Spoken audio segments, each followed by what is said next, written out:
और मैं इसलिए कहता हूं कि सरकार पिछड़े दलितों और अल्पसंख्यकों को डराना चाहती है। कई मौकों पर हम लोगों ने घटनाओं में देखा है, उनके काम करने के तरीके को देखा है, क्योंकि वो जानते हैं कि पीडीए की ताकत 2027 में सपा को साथ दे रही है। सपा के साथ खड़े हैं पीडीए के लोग, उसे डराएं धमकाएं, और वो डराना धमकाना हम लोगों ने देखा था। अभी जो बाई इलेक्शन हुआ था उसमें किस तरीके से डराया धमकाया गया था, उन्हें वोट तक नहीं डालने दिया गया था। ये बड़ी साजिश थी, और मैं कुछ उदाहरण हाल के ही देना चाहता हूं, मैं पुराने उदाहरण कोई नहीं देना चाहता हूं। किस तरीके के सरकार का व्यवहार है डराने का, मैं वही उदाहरण कुछ देना चाहता हूं।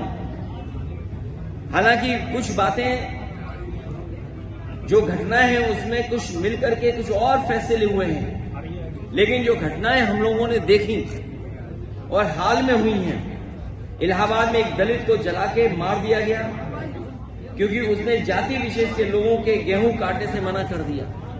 क्या आज के आजाद भारत में जहां बाबा साहब भीमराव अम्बेडकर जी का संविधान हो, वहां पर ऐसी घटनाएं होंगी कि अगर गेहूं के काटने के लिए मना कर दें तो उसकी जान ले लेंगे जला करके।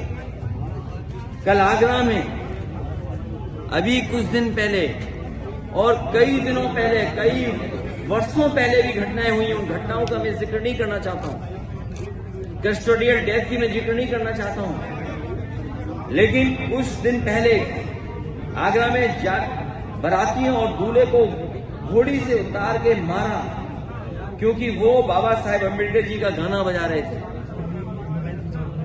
अगर गाना तेज था तो उसकी शिकायत की जा सकती है, लेकिन गाना आप क्या बजा रहे हैं नहीं बजा सकते हैं। और किस तरह का व्यवहार रहा। इसी तरह इटावा में निषाद युवक को उसके फेसबुक पोस्ट के लिए मारा और अभी तक कोई कार्रवाई नहीं हुई है।